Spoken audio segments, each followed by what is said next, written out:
Yo,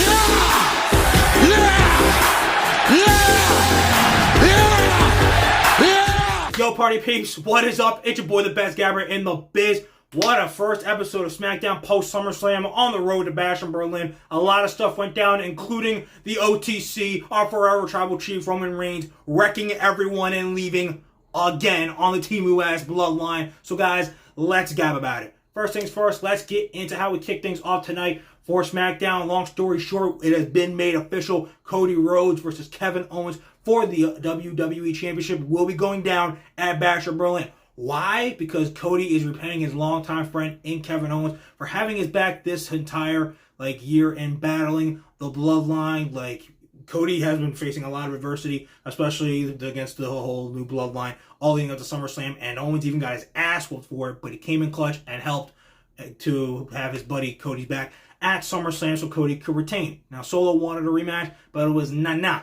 And now we do have Cody versus KO going down for the first time ever here at Bash in Berlin. KO was like, nah, dude, I don't deserve it. My win-loss record is but then the second Nick Aldis was like, oh, well, maybe I'll give it to Roman. He was like, what? No, he don't deserve that shit. Fuck him.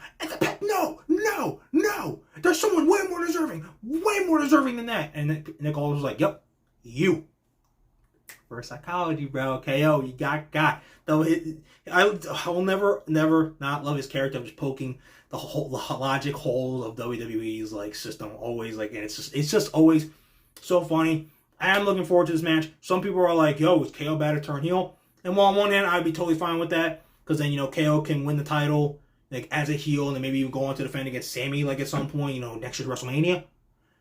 Cody still has a lot of stuff to do as champion. He is going to fight Randy. My guess, Bad Blood. He does still have to fight Roman again. My guess, Crown Jewel.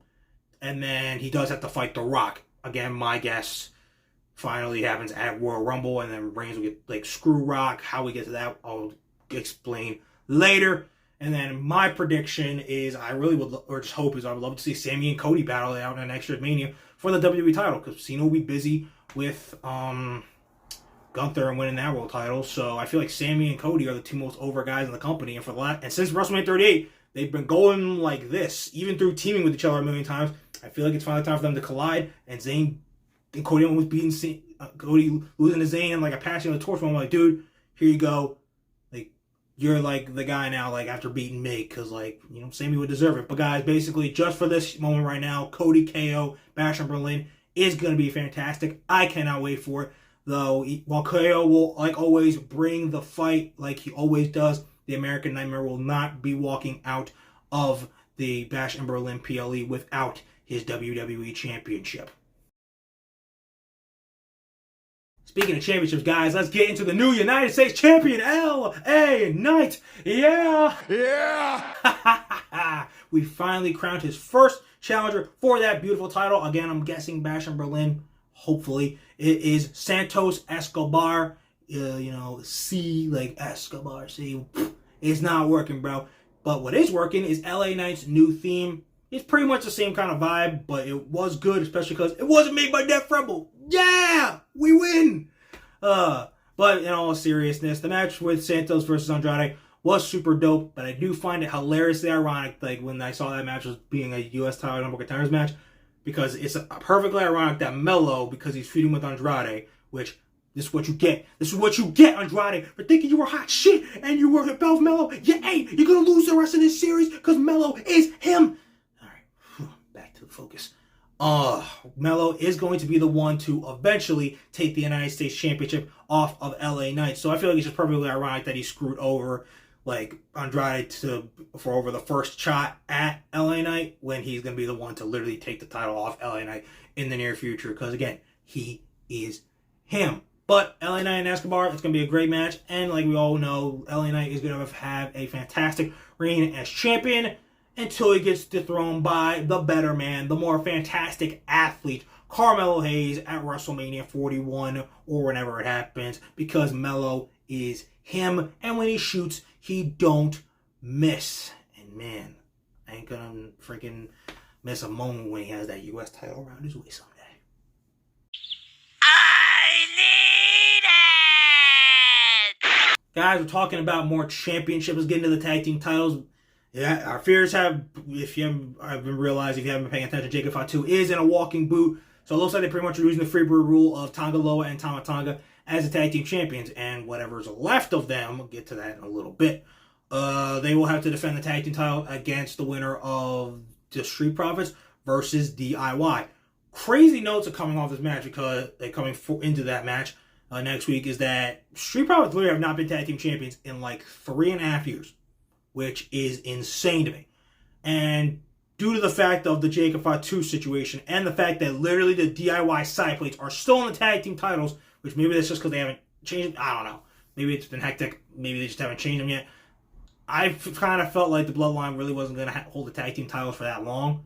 I feel like it's just like to like elevate the story a little bit. Kind of like I feel like when Zayn and Jay win the World Tag Titles, they won't be champions for too long.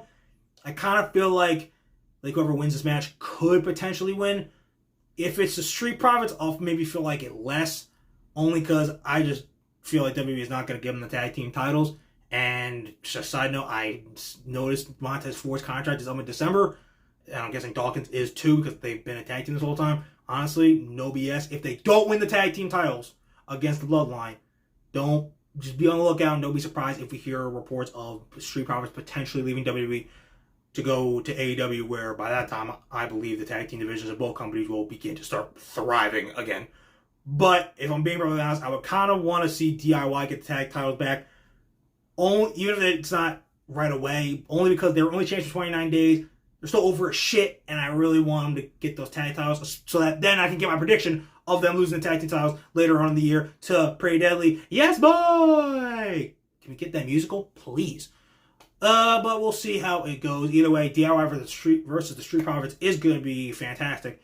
Just, when they do the tag title match, can we get it on, like, the Bash in Berlin PLE? Like, you can get something? Sheesh, like, come on. Do it. We'll do it ourselves. Shit.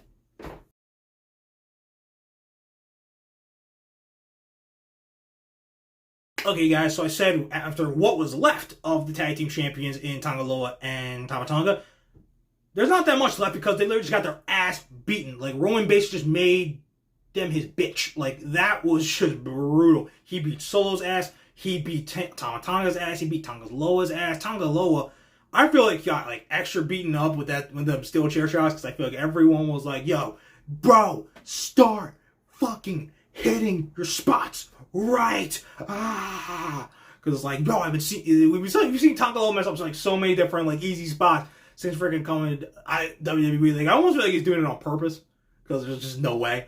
But I don't know, like maybe that's just like a little tough love from Roman. But honestly, I feel like they're in a little bit of a problem with Roman in the new Bloodline now because based off what we saw tonight, it kind of just like not our fears but our suspicions and our guesses. Without Jacob Fatu, this new Bloodline is literally, like, cooked. Roman beat all their asses, like that. It wasn't even hard. It literally, he, like, barely struggled.